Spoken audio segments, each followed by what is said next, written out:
ನಮಸ್ಕಾರ ವೀಕ್ಷಕರೇ, ನನ್ನ ಇನ್ನೊಂದು ವಿಡಿಯೋಗೆ ತಮಗೆಲ್ಲರಿಗೂ ಸ್ವಾಗತ. ಇಂದು ನಾನು ನಿಮ್ಮನ್ನು ನಮ್ಮ ಮನೆಯ ಅತ್ಯಂತ ಪ್ರೀತಿಯ ಜಾಗಕ್ಕೆ ಕರೆದುಕೊಂಡು ಹೋಗುತ್ತಿದ್ದೇನೆ.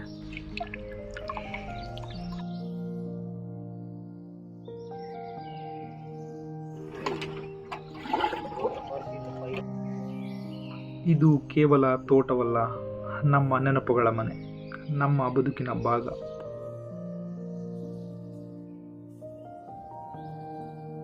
ಮುಂಜಾನೆ ಸೂರ್ಯ ಇನ್ನೂ ತನ್ನ ಮೊದಲ ಕಿರಣವನ್ನೂ ಹರಡಿಲ್ಲ. ತುಂತುರು ಮಳೆ ಮಣ್ಣನ್ನು ಮೃದುವಾಗಿ ತಬ್ಬಿಕೊಂಡಿದೆ. ಮಂಜಿನ ಹನಿಗಳು ಎಲೆಗಳ ತುದಿಗಳಲ್ಲಿ ಮುತ್ತಿನಂತೆ ಮಿನುಗುತ್ತಿವೆ. ಆ ನಿಶ್ಶಬ್ದವನ್ನು ಮುರಿಯುವುದು ಹಕ್ಕಿಗಳ ಕಲರವ ಮತ್ತು ನಮ್ಮ ಹೆಜ್ಜೆಗಳ ಸದ್ದು. ಸುಂದರ ಬೆಳಕಿನಲ್ಲಿ ನಮ್ಮ ಹೆಜ್ಜೆಗಳು ನಮ್ಮ ತೋಟದ ಮನೆಯತ್ತ ಸಾಗುತ್ತವೆ. ಅಲ್ಲಿಗೆ ತಲುಪಿದ ಕ್ಷಣದಿಂದಲೇ ದಿನದ ನಿಜವಾದ ಬದುಕು ಆರಂಭವಾಗುತ್ತದೆ. ನಮ್ಮನ್ನು ಕಾಯುತ್ತಿರುವ ಹಸುಗಳ ಕಣ್ಣುಗಳಲ್ಲಿ ಮಾತಿಲ್ಲದ ಆತ್ಮೀಯತೆ ಕಾಣುತ್ತದೆ. ಅವುಗಳಿಗೆ ಸ್ನಾನ ಮಾಡಿಸುವುದು, ಕೊಟ್ಟಿಗೆಯನ್ನು ಶುಚಿಗೊಳಿಸುವುದು, ಅವುಗಳ ಮುಖವನ್ನು ಮುದ್ದಾಗಿ ತೊಳೆದು ಸವರಿಸುವುದು ಇವೆಲ್ಲ ಕೆಲಸಗಳಲ್ಲ, ಮನೆಯವರನ್ನು ಆರೈಕೆ ಮಾಡುವ ಸಂತೋಷ.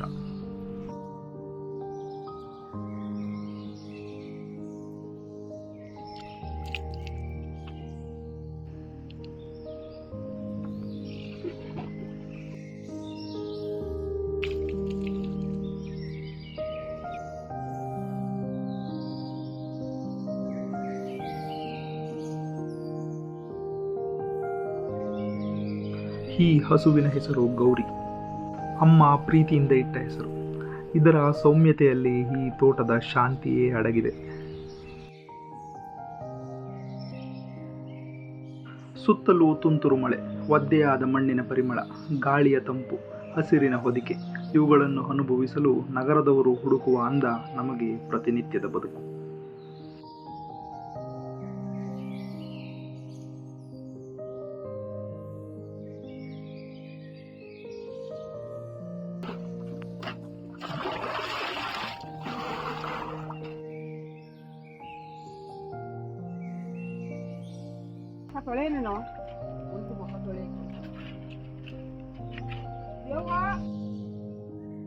ಇದು ಕೇವಲ ಒಂದು ತೋಟವಲ್ಲ, ನಮ್ಮ ನೆನಪುಗಳ ಮನೆ, ನಮ್ಮ ಬದುಕಿನ ಒಂದು ಭಾಗ.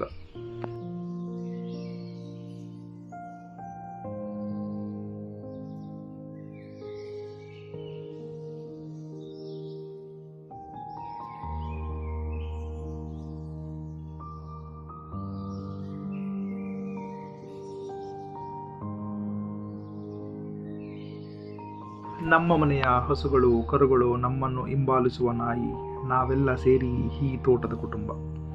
ಮಾತು ಬರದ ಜೀವಿಯೊಂದಿಗೆ ಬೆಸೆದಿರುವ ಈ ಸಂಬಂಧವನ್ನು ಪದಗಳಲ್ಲಿ ಅಳೆಯಲು ಸಾಧ್ಯವಿಲ್ಲ.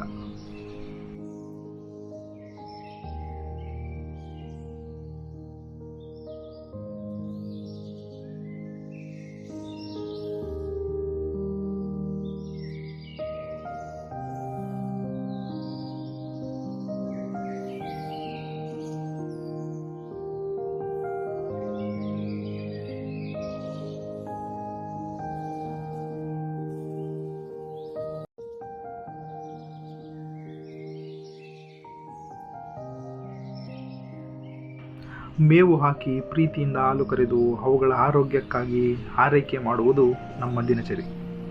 ಈ ಹಾಲಿನಲ್ಲಿರುವುದು ಕೇವಲ ಆಹಾರವಲ್ಲ, ಶ್ರಮ, ಪ್ರೀತಿ ಮತ್ತು ಪ್ರಕೃತಿಯ ಆಶೀರ್ವಾದ. ಈ ವಿಡಿಯೋವನ್ನು ನಾನು ಕೇವಲ ದಾಖಲಿಸುತ್ತಿಲ್ಲ. ವರ್ಷಗಳು ಕಳೆದರೂ ಈ ಮಣ್ಣಿನ ವಾಸನೆ, ಈ ಮಳೆಯ ತಂಪು, ಈ ಹಸುಗಳ ಮಮತೆ ಮತ್ತು ನಮ್ಮ ತೋಟದ ಬದುಕು ನಮ್ಮ ಮನಸ್ಸಿನಲ್ಲಿ ಎಂದಿಗೂ ಹಸಿರಾಗಿರಲಿ ಎಂಬ ಸಣ್ಣ ಆಸೆಯಿಂದ ನಿಮ್ಮೊಂದಿಗೆ ಹಂಚಿಕೊಳ್ಳುತ್ತಿದ್ದೇನೆ. ಧನ್ಯವಾದಗಳು.